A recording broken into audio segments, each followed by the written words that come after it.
Porque a separação é um recomeço, escolhe onde queres chegar e faz da viagem um caminho de crescimento para ti e para os teus filhos. Estas são conversas para semear bons princípios e romper padrões.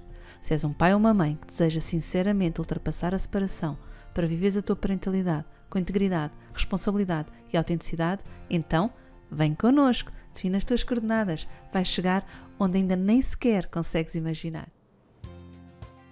Olá! Hoje vou estar à conversa com a Marcela Almeida. Vamos falar sobre o nosso livro Divórcio Consciente para aliar o direito à parentalidade.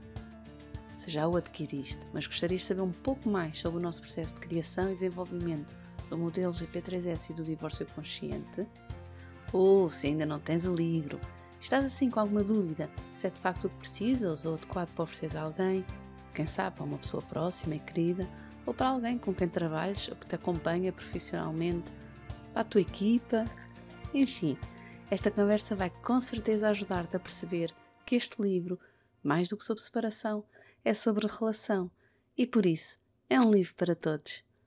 Fica, vais gostar. Olá Marcela! Olá Mafalda! Bem-vinda ao nosso podcast GP3S para um divórcio mais consciente. Obrigada!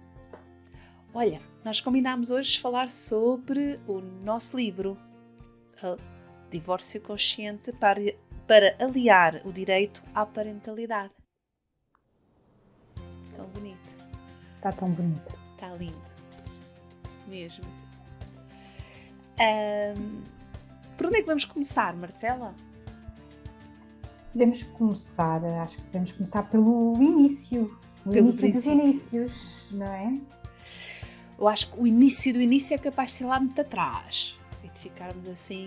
Mas também podemos fazer assim uma review, não é? Não, os inícios do livro, não é? Ok. Livro. Como é que o divórcio consciente passa para livro, não é? Ok, boa. Então vamos começar pelo projeto, mas pelo livro. Sim? Ok. Porque este lindão tem um antecedente que também era bonito, diferente, era uma beleza diferente, mas que também era bonito. Porque eu Já não está disponível, mas já há não está pessoas disponível, há pessoas que o têm. que adquiriram na altura e que também que foi super especial para nós na altura e que teve também um propósito, uma intenção muito claros e muito importantes para nós e, portanto, foi um marco do ponto de vista do nosso projeto, foi um marco muito, muito importante. Ele surgiu assim com duas grandes intenções. A primeira delas teve a ver com, de alguma forma, salvaguardar e proteger uma série de conteúdo que nós vínhamos a desenvolver e começámos a perceber que, convém... Se calhar partilhar aqui esses sustos que nós apanhámos, não é? A dado momento que estávamos a desenvolver aqui os conteúdos e o próprio modelo, não é? Quando desenvolvemos o modelo GP3S, demos-nos conta, nas redes sociais, haviam copy-pastes diretos, plágios diretos das nossas publicações, dos nossos conteúdos, a circular noutras páginas. E foi assim um susto grande. Como é que nós podemos proteger estes nossos conteúdos, que são criação nossa, não é? Deixa-me aqui reforçar isto. São totalmente originais nossos, não é? Estes conteúdos não foram objeto de grande estudo, mas são totalmente nossos. Não há aqui... Não, isto não é uma tradução de autores estrangeiros, nada disso, mas totalmente originais nossos. Sim, que nós fomos desenvolvendo com o estudo, com a revisão bibliográfica, com a nossa própria experiência, fomos tentando sistematizar algumas dessas coisas e então, quando começámos a ver essa dispersão dessa informação, ainda por cima sem referência à autoria, não é? Então percebemos que é um abre-olhos, olha, temos que tomar aqui algum cuidado. Por outro lado, também temos a certificação, que é o espaço para nós de eleição, de partilha profunda daquilo que nós fomos desenvolvendo e destes conteúdos, e que também merecia por si um suporte um suporte dessa informação, por um lado, e por outro lado também de salvaguardar ainda com mais cuidado esses conteúdos para evitar de facto a apropriação desadequada deles, não é? E então percebemos que havia alguma dificuldade em fazer o registro de propriedade intelectual de conteúdo, e depois de percebermos como é que então podíamos fazer, ficou claro que o livro era a melhor forma de proteger os direitos de autor, e então assim foi. Fizemos o primeiro livro, onde registámos toda a informação que estávamos a recolher e a construir. Também temos revisão bibliográfica. É verdade que nós produzimos muita coisa que é nossa, mas também a partir de alguma revisão bibliográfica também a temos e também a mencionamos, porque são autores para nós importantes e de referência. E então esse primeiro livro serviu sobretudo para isso, para fazer acautelar esta proteção. E também poder dar aos nossos formandos um suporte interessante dos conteúdos que tínhamos para lhes oferecer. Então foi uma obra, uma publicação de autor que nós fizemos com muito carinho, muita entrega, muito esforço, muito trabalho, e que foi assim pioneiro para nós no nosso projeto e que nos também permitiu chegar a mais pessoas. Foi super interessante. Mas foi muito importante para chegarmos agora a este livro. Exato. O divórcio consciente para aliar o direito à parentalidade. Eu gosto tanto de dizer para aliar o direito à parentalidade. É tão único e volto a dizer, vamos deixar as modéstias, não é? Vamos deixar, porque não há nada semelhante.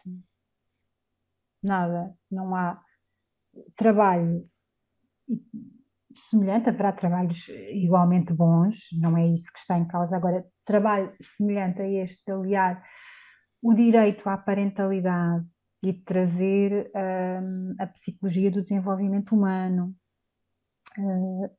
para esta área da família, eu não conheço. E para quem esteve agora recentemente connosco na nossa apresentação no Porto, a Mia fazia esse reparo, partilhava que também não conhecia um trabalho idêntico ao nosso, e eu também não conheço, de facto. Olha, eu acho que podíamos explorar também um bocadinho aqui esta ideia do que é aliar o direito à parentalidade. Eu estava aqui a pensar nisso, o que é isso de aliar o direito à parentalidade, não é? E em que direção? É o direito juntar-se à parentalidade ou a parentalidade receber o direito? Qual é a direção desta relação? Ou é bidirecional de um e do outro? Como é que tu pensas nisto? Eu, em particular, como sou do direito, não é? Como sou a minha formação base é direito, não entendo, o direito é uma ciência social. Sendo uma ciência social, sendo entendido como uma ciência social, é uma ciência que tem que ter presente, obrigatoriamente, as demais áreas da sociedade. A parentalidade, no que toca no caso concreto da família, não é? Quando estamos a falar de do direito da família, temos que começar pela parentalidade. Se eu estou a regular o direito, se eu estou a regular a família, eu tenho que começar pela parentalidade. E eu olho sempre, não sei se isto é complexo, a ideia que eu estou aqui a tentar traduzir em palavras, eu olho sempre para o direito antes de pensar na lei. Porque o direito forma-se, não é? O direito que é aquilo que é certo, que é vamos escolher as regras certas para a nossa sociedade. É isto que é o direito. Um conjunto de regras sociais que passam a lei. E quais são essas regras? As certas, as direitas, as boas. São aquelas que nos servem para a nossa sociedade. Sendo assim, eu tenho que olhar primeiro para a parentalidade. Isto é como eu vejo as coisas e como eu as sinto. Eu primeiro tenho que olhar para a parentalidade, esquecer o que é a lei, esquecer o que é o direito, essa coisa, esse nome assim mais complexo, olhar para a parentalidade em si. Só no fim de eu olhar para a parentalidade, do que é parentalidade, é que posso passar isso para o direito. O que é válido na parentalidade? O que é bom? O que é adequado? O que é O que é que nos adequado? representa, O que é não que é? nos representa? O que é que pode servir melhor a sociedade? Uhum. Porque o direito é essa escolha que a sociedade faz do que é adequado para estarmos bem. Então, primeiro eu vou olhar para a parentalidade boa, para a parentalidade consciente, que é aquela que para nós faz mais sentido, ou aquela que para mim nos orientamos, né, que é da nossa linha de orientação, e só depois é que vou pensar no direito, porque o direito sempre, nós temos que começar pelo simples, porque na verdade é na vida simples, na vida a fluir, que nos vai levar para essa coisa mais complexa que é falar na ciência social direito. E nunca partir da ciência em si para depois para as coisas simples, é sempre o contrário. Não sei se lhe fiz entender. É Sim, assim, acho que sim, que é encaixar, ok, vou encaixar aquilo que são as regras e as premissas, os pressupostos do direito naquilo que é a realidade da família, as realidades, porque também não é só uma, não é? As realidades das famílias, e depois para encaixar o direito nelas, e não o contrário, não vou encaixar as famílias à força naquilo que são as regras do direito. isso.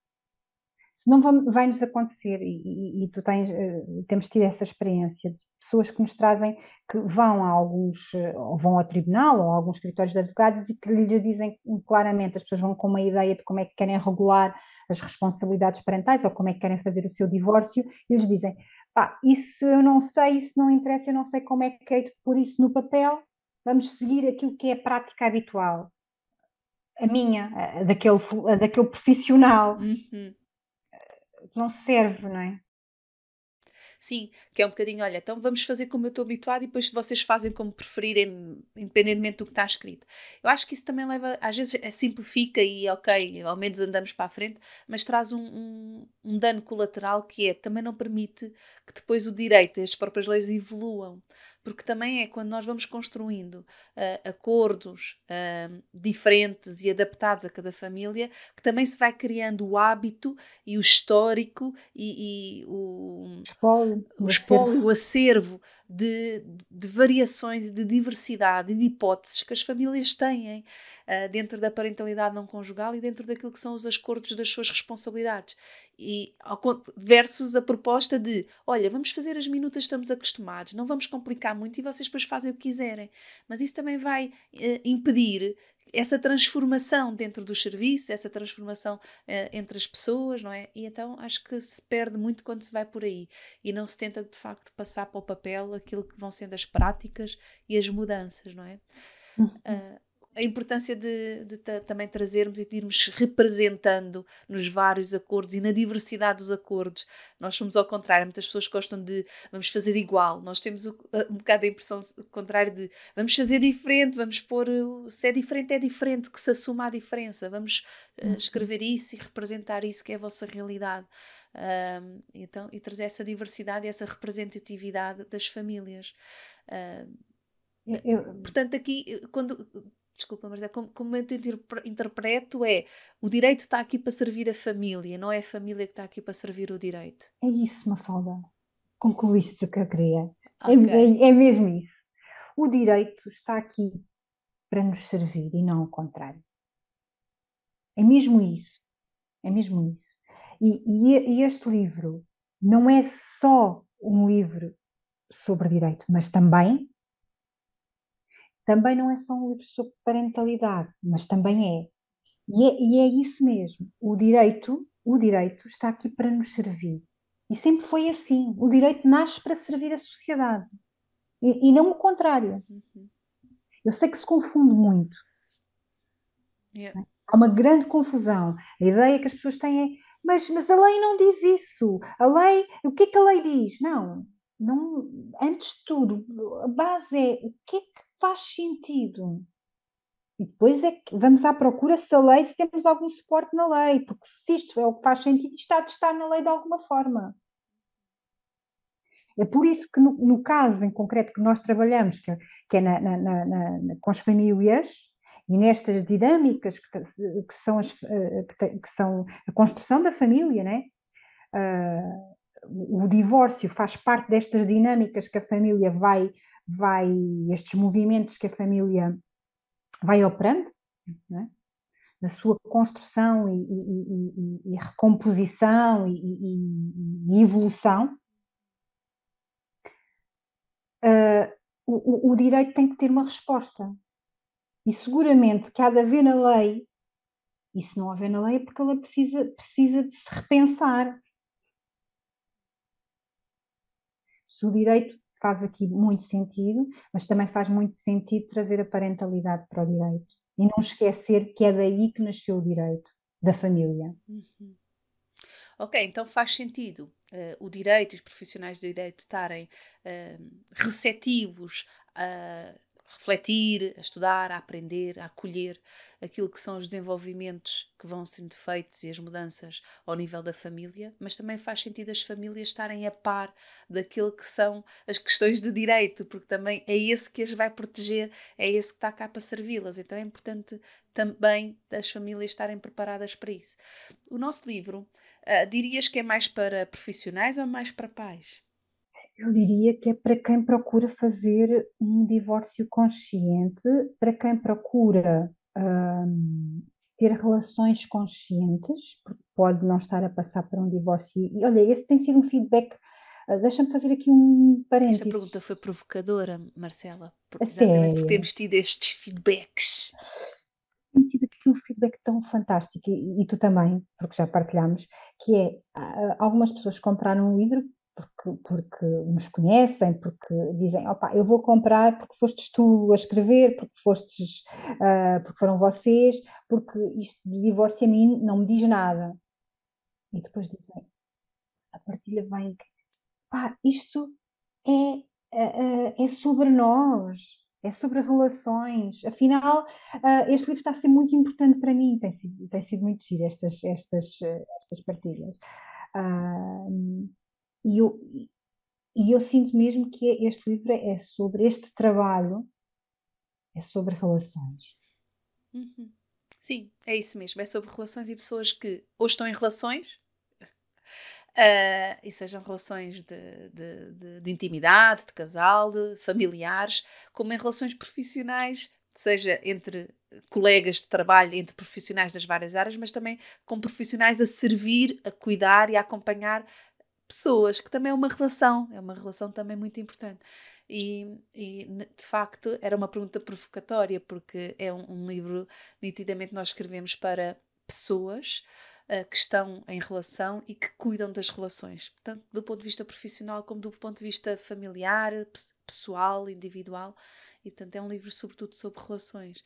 E esse tem sido um feedback giro, não é? Mas Bem, isto não é mesmo só sobre divórcio, pois não. E, nós já e tínhamos começado a receber esse feedback nas formações, não é? As formações, uhum, as pessoas terminam sempre a dizer isso. é. E quando conhecem o nosso modelo, não é? Ah, até porque, aliás, este depois tem vindo também a ser assim uma das nossas grandes bandeiras, é que o divórcio, mais do que sobre separação, é sobre relação. E o livro acho que é claríssimo nisso, não é? Olha, o que é que achas de nós oferecermos e anteciparmos a quem nos está a ouvir, assim um bocadinho mais, agora contarmos a história do livro e a intenção do livro, e então trazer mais a estrutura do livro? Acho que seria bom. Sim? Agrada-te? Sim, Vamos fazer assim um sim. spoiler, um mini spoiler. Portanto, nós começamos, o livro começa com o prefácio da Micaela Oven, portanto, da Mia, autora e fundadora da Academia de Parentalidade Consciente e nossa madrinha. Sim, a minha, podemos dizer que é a nossa madrinha, é verdade. A primeira pessoa com quem nós partilhamos, o nosso modelo. Exatamente. E então começa com um prefácio dela super querido, não é? E depois contamos a nossa história, primeiro individualmente, não é? Como é que chegou, ou como é que tu chegaste, ou como é que chegou a ti a questão do divórcio consciente. Também a minha história, como é que chegou a mim o divórcio consciente e este projeto. E depois a nossa história, como é que nós nos juntámos as duas no meio deste caminho e desta, como a vida nos foi pondo Deixamos para em lerem, contacto. né? Para Deixamos para ler, descobrir. para descobrir, exatamente. A seguir falamos do modelo GP3S, que foi o nosso, assim, o nosso primeiro passo em território de construção de conteúdo e que tem mesmo a ver com uma reflexão e com uma revisão bibliográfica grande e profunda Eu gostava sobre tanto, o modelo, o nosso acho, modelo. eu gostava tanto que chegasse, que o modelo chegasse a mais pessoas. Gostava mesmo que o modelo, porque esta vontade que nós também tivemos de poder partilhar em livro, a ideia, há pouco falávamos aqui do primeiro momento em que nós passámos isto para livro, mas este livro, agora, esta edição, é muito poder levar o modelo mais longe, poder partilhar com mais pessoas. Eu estou mesmo convicta, é mesmo uma convicção que eu tenho muito pessoal, mas que este modelo aplicado em vários contextos, mas neste contexto em particular do divórcio, dará um contributo muito grande, para que as pessoas possam estar de uma forma mais felizes e mais conscientes nas suas relações. As famílias, sobretudo, porque é neste contexto que nós trabalhamos, possam efetivamente estar melhor. Uhum. Sim, este modelo serve-nos, a nós, começou a servir a mim e a ti, quando começámos a trabalhar em conjunto e para comunicar sobre as famílias que acompanhávamos, para sairmos daqueles lugares comuns e que são muito opacos, que era o lugar comum e generalista do conflito parental, e que não diz tudo e não diz nada, e portanto está em conflito parental, ou não estão, ou estão em conflito, enfim, uma coisa assim muito. Ou não estão, portanto, as pessoas ou estavam em conflito ou não estão em conflito. E parecia-nos muito redutor, muito opaco, porque o que é isso do conflito? O conflito é normal, o conflito faz parte. Por outro lado, há conflitos que são tão destrutivos que já não estamos a falar desses conflitos. Portanto, e foi uma forma que nós tivemos de compreender melhor as pessoas que estão à nossa frente, em que estado de funcionamento emocional e de interação é que as pessoas estão, os pais, as mães, e portanto, e percebermos a partir daí por onde é que podíamos apoiar as famílias. Portanto, no fundo é um modelo que cruza dois eixos, que nos ajudam a perceber e a situar do ponto de vista emocional, do ressentimento, como é que as pessoas estão, e do ponto de vista também da capacidade de assumir a responsabilidade e o seu poder pessoal naquele momento. E então esses eixos cruzam-se criando 4 perfis, e esses perfis têm funcionamentos um bocado peculiares e que também nos dão indicações do que é que pode ser mais útil para cada uma das pessoas em função desses quadrantes, desses perfis onde eles se encontram. Sabendo que, como todos os modelos, é uma simplificação da realidade, serve como orientação, mas as pessoas não são os seus perfis, as pessoas não são os seus quadrantes. As pessoas estão em determinados quadrantes e que ainda por cima vão Mas variando, não é, é? mas é muito orientador, não é? Obviamente que as pessoas não é pôr as pessoas em gavetinhas, nem em prateleiras, não é isso. Nada disso. Mas é orientador, porque se eu tenho alguém que está com dificuldade de assumir a sua responsabilidade, ou que está magoado, que está aqui ressentido, naturalmente que há um trabalho que tem que ser feito e que posso não ser eu, como advogada, que consigo fazer com a pessoa, não é? Ou o próprio, porque nós também temos pessoas que, quando conhecem o nosso modelo, eles dizem claramente: eu estou aqui e eu agora sei o que é que eu tenho que ir fazer comigo. Uhum. Sim, e tem mais outra coisa muito interessante que é quando a pessoa vê, porque nós podemos funcionar nos vários quadrantes, todos nós estamos nos 4 quadrantes, Todos e umas estamos, vezes estamos num, outras vezes estamos no outro, depende embora do que é que estamos a falar, do que é que não é? estejamos a falar. E agir quando se ganha essa consciência e dizer, eu estou a vir para aqui, para este quadrante, então se eu quero voltar para um quadrante mais possibilitador, mais interessante, mais assertivo, então o que é que eu vou ter que fazer, não é?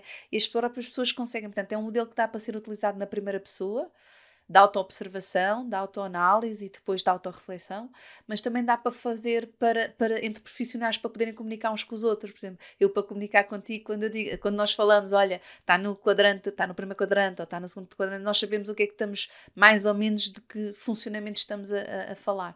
E isso também ajuda do ponto de vista profissional a trabalharmos, tal como com outros profissionais com quem trabalhamos, com os psicólogos, com educadores, com médicos. Também quando passamos esse feedback, dá logo a pista, ok, pode ser preciso ajudar neste sentido ou ajudar noutro sentido. Então é um modelo bem prático, que não é, como estavas a dizer, para classificar pessoas, nada disso, mas é para nos orientar do que é que pode ser mais promotor do processo que queremos fazer versus aquilo que vai bloquear, porque também há coisas que depois, em função dos quadrantes, são mais possibilitadoras ou mais complicadoras, não é? Comprometedoras, não é? Então, temos o nosso modelo. A seguir ao modelo do GP3S, temos o capítulo do divórcio consciente. Neste capítulo do divórcio consciente, trazemos aqui conteúdos novos, mesmo novos no sentido, falando na edição, Comparando com a primeira edição, não é? comparando com a primeira edição, completamente novos, porque na nossa evolução aqui do nosso projeto, e observando o modelo, e foi neste registro a trabalharmos com o modelo, fomos percebendo, não é? Que, tanto que nós inicialmente falávamos mais em parentalidade. Exato, só no próprio. Essa foi o nosso ponto de partida, foi mesmo o modelo GP3S, a parentalidade de E pais o modelo, separados, e que depois evoluiu. porque o modelo GP3S quer dizer modelo de gestão para pais separados. Ou seja, nós começámos por trabalhar na parentalidade. O nosso foco estava totalmente na parentalidade. E ao trabalharmos o modelo, e foi ao trabalharmos o modelo que percebemos que há questões aqui que vêm de trás, vêm antes da parentalidade. Exato. E que vão contaminando para o bem e para o mal.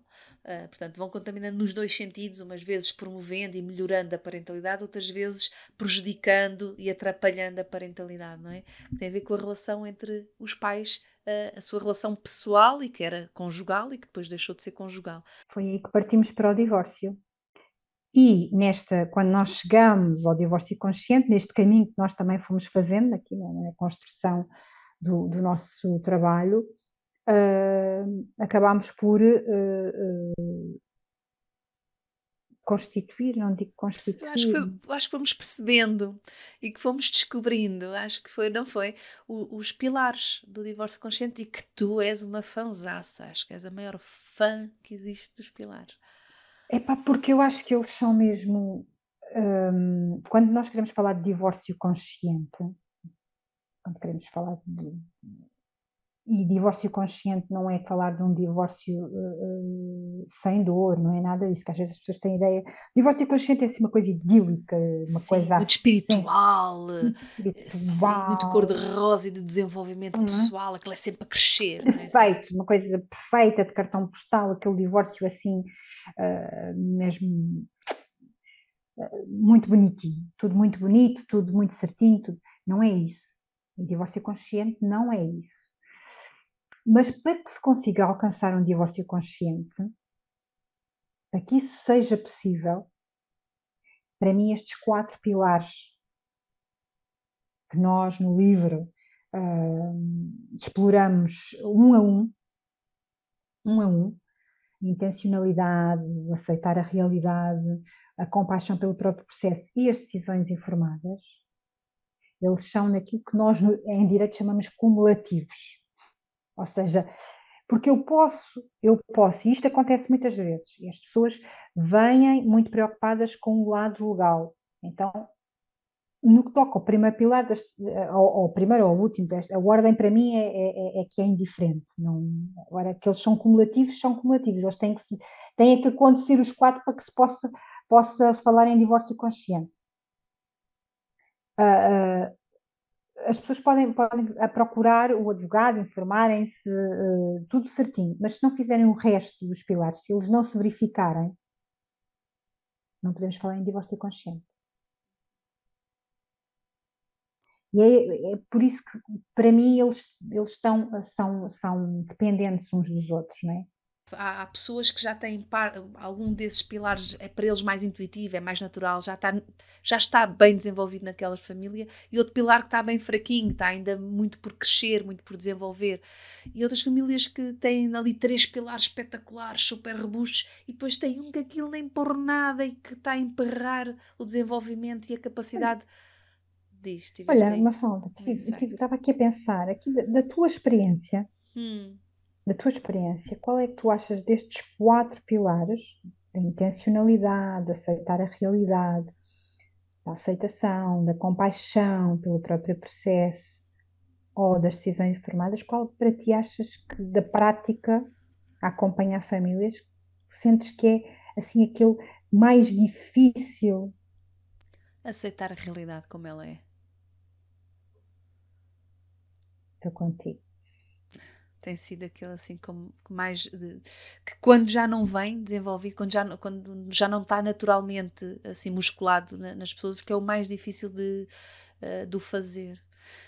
Por exemplo, a intencionalidade. Há pessoas que vêm com pouca intencionalidade, ou que vêm com uma intencionalidade pouco definida, pouco clara, vêm muito na reatividade, e com algum apoio, orientação, conseguem desenvolver qual é a intenção para este processo, conseguem ligar-se a essa intenção, mesmo que às vezes se vão perdendo, depois voltam-se a ligar a ela, e consegue-se fazer esse trabalho.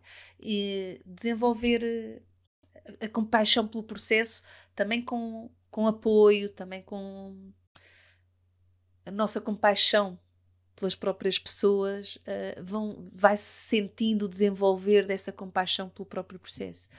As decisões informadas, também as pessoas estão relativamente receptivas às decisões informadas, a querer saber como é que podem tomar decisões que estão de facto fundamentadas na lei, naquilo que são que é a experiência social, enfim, estão mais disponíveis. O que tem sido mais difícil de ajudar as pessoas e de ver assim a olhos vistos a crescer é esta capacidade de aceitar a realidade como ela é.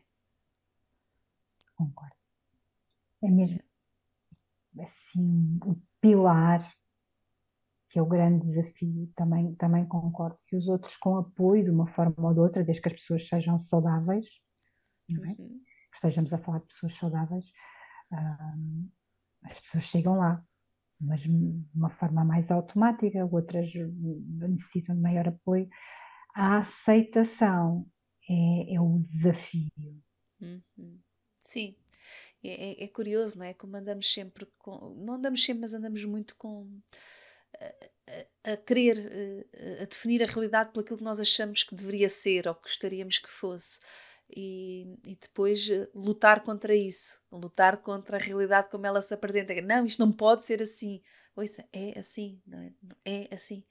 Não pode, isto não pode estar a acontecer. A pessoa não pode ser assim, eu não posso ser assim, as coisas não são assim.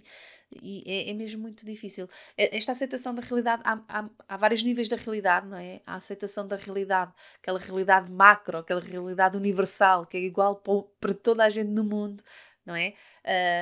E há esse nível de realidade, não é? Que somos todos pessoas, é uma realidade, que somos todos animais, quer gostamos, quer não, a nossa animalidade mantém-se apesar da nossa humanidade, e portanto é a realidade como ela se apresenta. Isto é igual para toda a gente, não é? É assim, universal. Que as emoções, o impacto que as emoções têm no nosso comportamento é universal, enfim. Depois há uma realidade assim mais meso, mais aqui intermédia, que tem mais a ver com a nossa cultura, com a nossa sociedade. É claro que a realidade, como ela se apresenta num país ocidental, é diferente de um país oriental, não é? Ou num nível, ou em Portugal, é diferente de um país do norte. Enfim, portanto, há diferenças culturais, há diferenças sociais que não são já assim tão universais, já são mais específicas numa determinada zona, mas que também é a realidade, é a nossa realidade nesta zona, não é? Sim, Neste nosso contexto. E depois há as realidades mais micro, tem a ver com as próprias famílias. Há famílias que têm uma realidade diferente de outras, até mesmo vivem realidades diferentes, têm contextos diferentes. Portanto, a realidade também muda depois nesse nível. E dentro da família, depois é das pessoas. Para cada uma das pessoas a realidade também muda um bocadinho, não é? A minha realidade financeira pode ser uma e a do meu ex-companheiro, a sua realidade financeira pode ser outra. A sua realidade, a sua história, sei lá, a rede. Nós temos aqui, temos pais e mães em que já não têm irmãos, já não têm pais, já não têm avós, não têm primos, que são únicos, estão a solo, não têm ninguém. olha, mas eu estava-te a ouvir, e a falar dessas diferenças todas de realidade, mas é curioso que quando falamos de família, de uma forma universal, temos a ideia de querer encaixar tudo num modelo único de família. E claro que depois não encaixamos todos ali naquela ideia que existe quase que universal e clássica, digamos, de família. E como a noção que existe assim de uma forma mais ou menos divulgada, de uma forma geral, é muito redutora. E depois como isto é tão difícil quando a vida é o que é e leva-nos por configurações tão diferentes, porque não pode ser realmente igual para toda a gente, por todas essas diferenças que tu estavas a falar, não é? Todas essas diferenças vão contribuir para que as configurações das famílias sejam tão diferentes, quer as culturais, quer as diferenças culturais, quer as económicas e tudo mais, e E as tudo mais, pessoais, as as individuais, de pessoais, cada. as Sim. individuais, e que depois, de facto, ficamos tão presos a um conceito de família muito, muito. Sabes, eu acho que essa, Marcelo, desculpa estar de interromper, mas eu acho que essa é exatamente o não aceitar a realidade como ela é. Essa ideia imaginada, idealizada da família não é como a realidade. Nessa imagem que nós temos, que é uma imagem criada, ela não é real, porque nessa imagem que nós temos criada, idílica, um pai, uma mãe, dois filhos, em princípio, um rapaz e uma rapariga, os dois saudáveis, sem patologia do desenvolvimento, sem doenças, portanto, as duas crianças saudáveis, em princípio, um animal de estimação, uma casa que é comprada e que é um bem próprio, com o conforto e com Conforto para ter um quarto para cada um.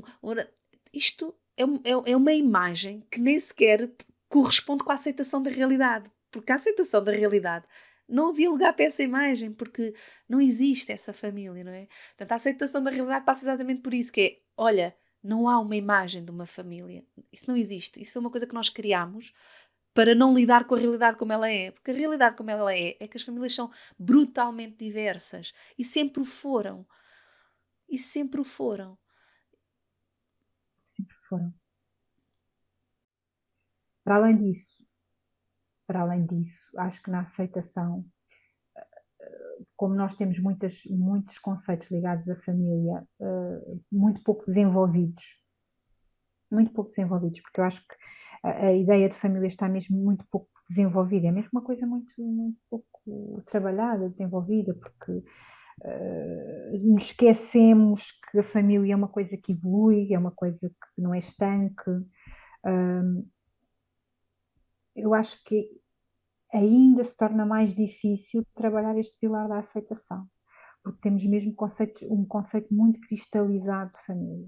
Sim, de família e de várias coisas. Então, olha, temos um conceito cristalizado de família, temos um conceito cristalizado de casamento, temos um conceito cristalizado de divórcio, temos um conceito cristalizado de mudança e de transformação, temos um conceito. Temos muitas coisas cristalizadas que são imagens que nós criamos sobre a realidade e que nos impedem de ver a realidade.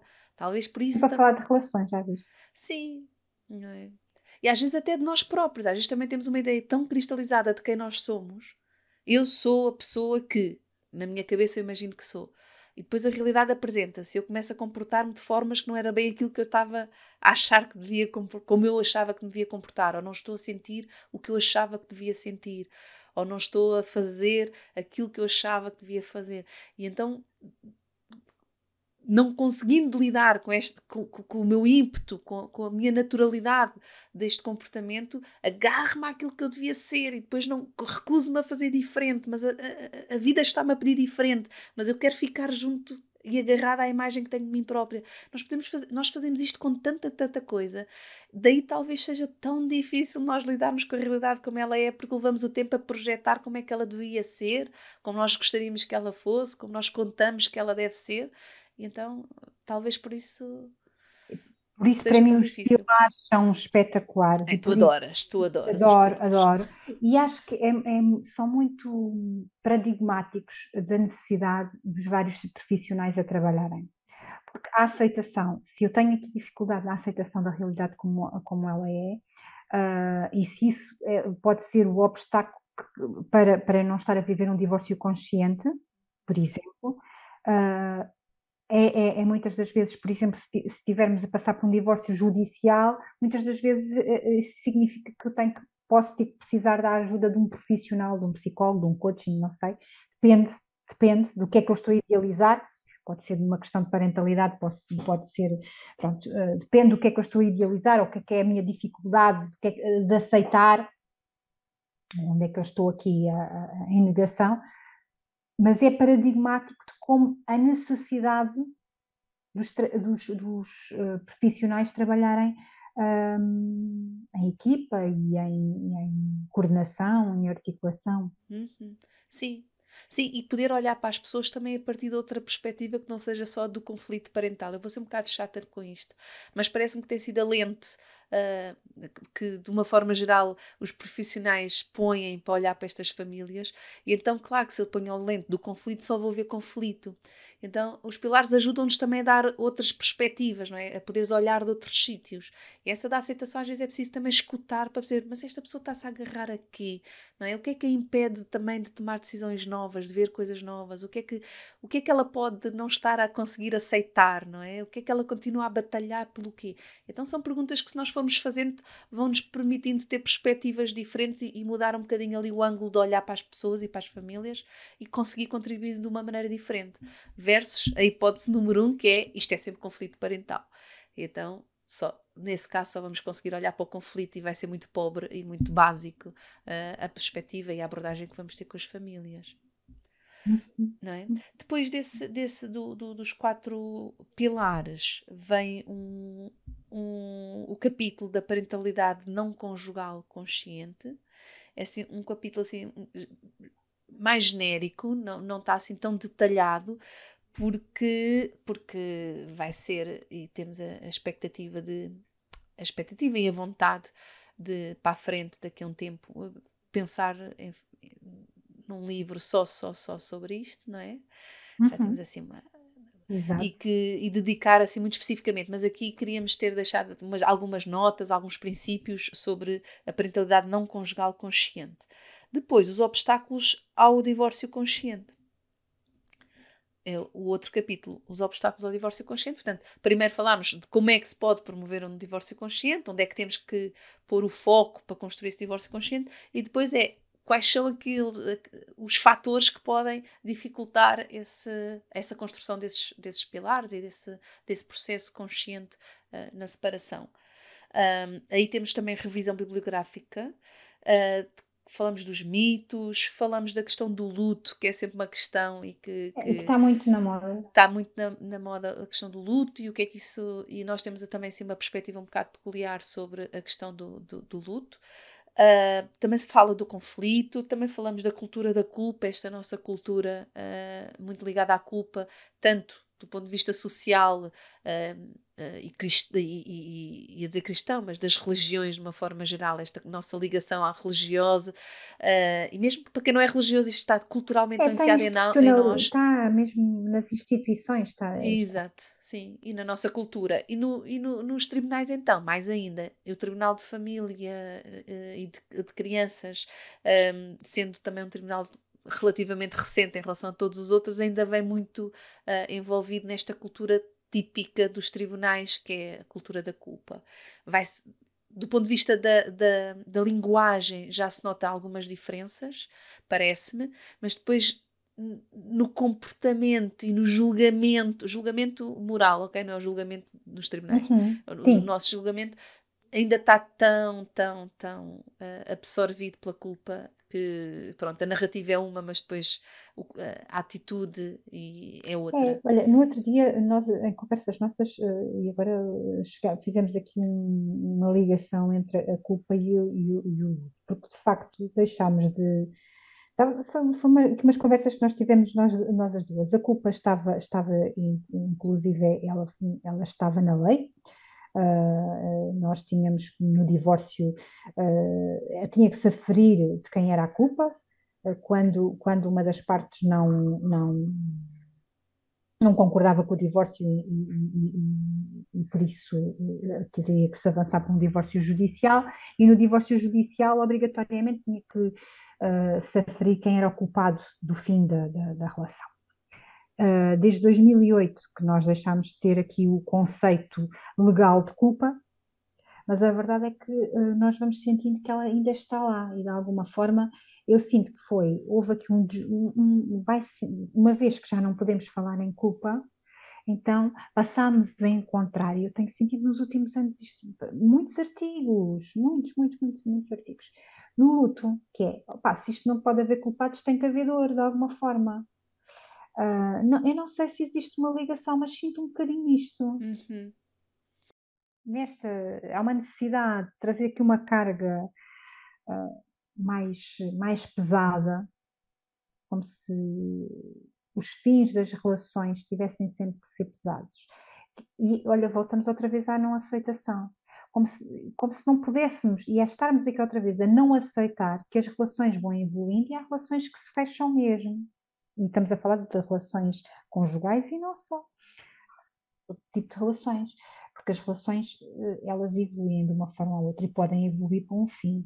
Uhum. E Sim, pode não ser uma coisa de luto, porque pode não ser um sentimento de perda, não necessariamente pode ser, claro, pode ser, claro. mas pode não ser.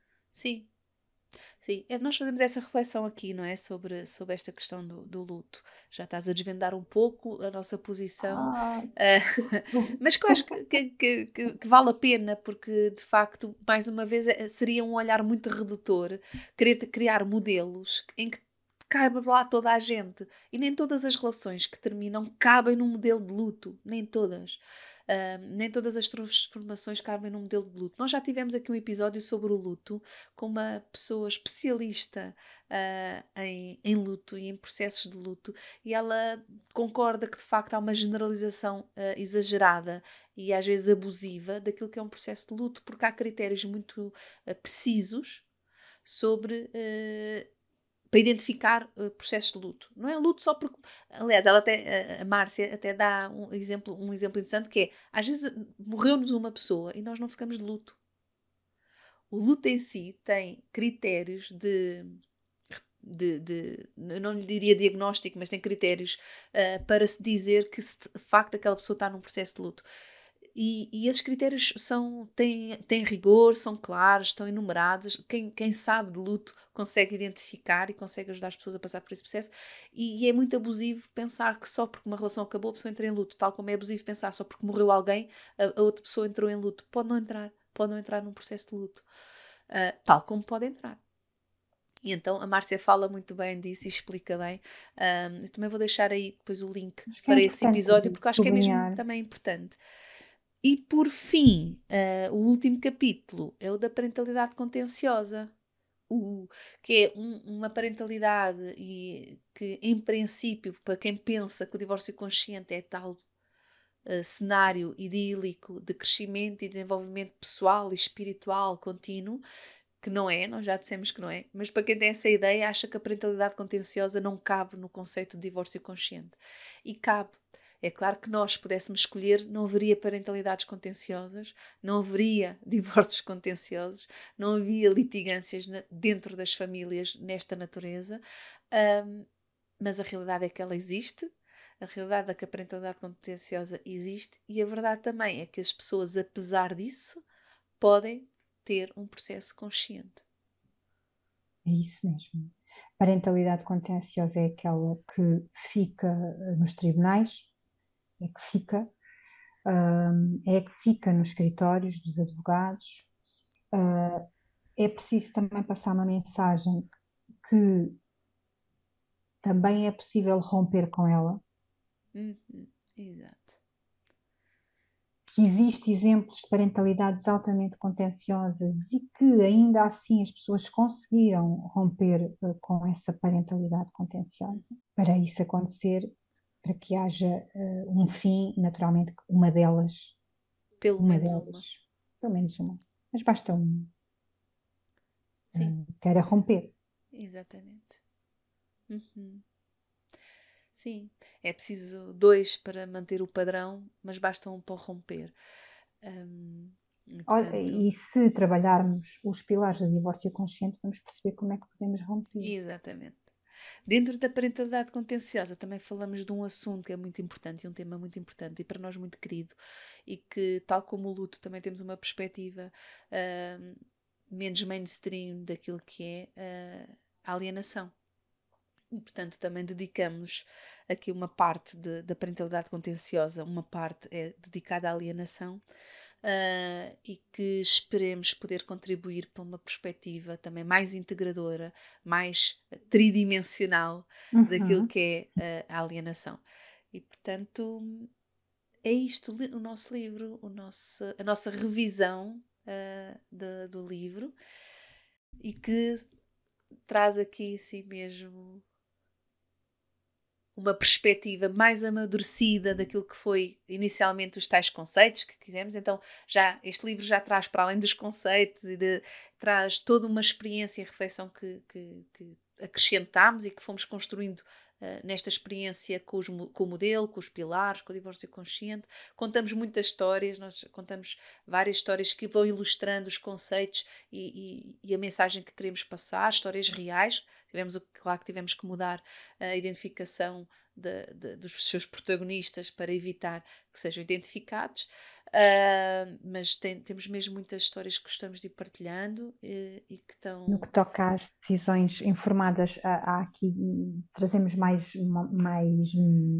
conteúdos do ponto de muito, vista acrescentam muito, sim, muito mais do conteúdo nas ponto de decisões vista informadas, dos sim. conteúdos, que também já tive o feedback de algumas pessoas que conhecem as duas edições que sentem um suporte maior aqui, que algumas Uhum. questões que tinham ficaram esclarecidas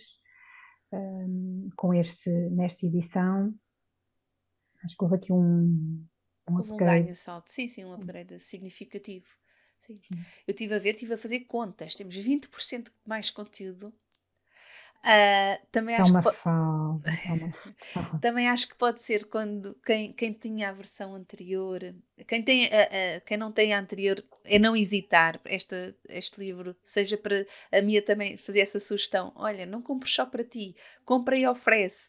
Nós às vezes temos a tendência a querer oferecer a pessoas, nossas amigas ou familiares que estão a passar pelo divórcio e pela separação. Nem sempre essas pessoas estão muito receptivas a receber um livro assim, às vezes estão, e eu temos tido pessoas que nos dizem vou oferecer uma amiga, vou oferecer ao meu irmão, e as pessoas gostam de receber, mas nem sempre as pessoas estão receptivas porque estão ainda muito magoadas ou porque estão numa fase emocional que não têm espaço mental para estar a ler livros e tanto pode não ser o ideal, mas para os amigos, para os familiares poderem ajudar essa pessoa pode ser uma grande prenda e um grande contributo para profissionais, educadores, todos os educadores, todos os professores neste momento têm nas suas salas pelo menos depende um bocado das idades, mas entre 20 a 30, 40, às vezes é 50% das turmas têm miúdos com pais separados, ou que se vão separar, ou em famílias recompostas. Isso Portanto, era um grande ganho. era para estes profissionais poderem estar mais por dentro, conhecerem melhor também este processo, pode ser muito, muito, muito importante. Não é preciso ser-se psicólogo, não é preciso ser-se advogado para se poder contribuir para que as famílias possam passar por estes processos de uma forma mais consciente, mais construtiva, mais pacificada. Tanto os pediatras, enfermeiros, assistentes sociais, mesmo toda a gente. Portanto, eu acho que é um livro para se oferecer assim em massa. A Mia fazia este rap, não é? Ela acredita, ela trouxe isso na apresentação, que acredita que a parentalidade pode mudar o mundo.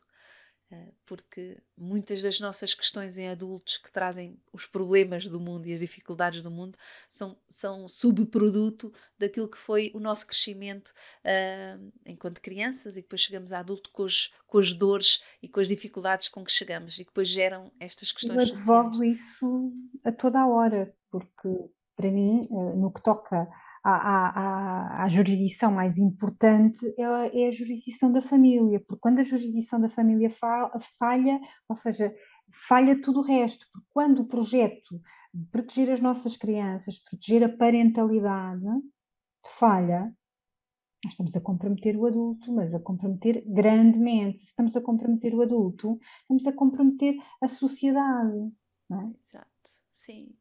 E daí também esta importância de todos nós podemos contribuir, não é? Gota a gota, todos nós podemos contribuir. Possamos contribuir com aquilo que queremos ver a mudar, não é? Possamos ser nós também veículo dessa mudança. Então, oferecer a outros profissionais das mais diversas áreas, a pessoas de familiares que têm familiares a passar por estes processos ou que já passaram. Isto é outra ideia muito importante. Nunca é tarde para ter um divórcio consciente. Este livro também não é só para quem está a passar. Ok, eu já me divorciei há 10 anos. Serve. Queres ter um processo de um divórcio consciente? Vais a tempo. Não foi? Ainda vais a tempo.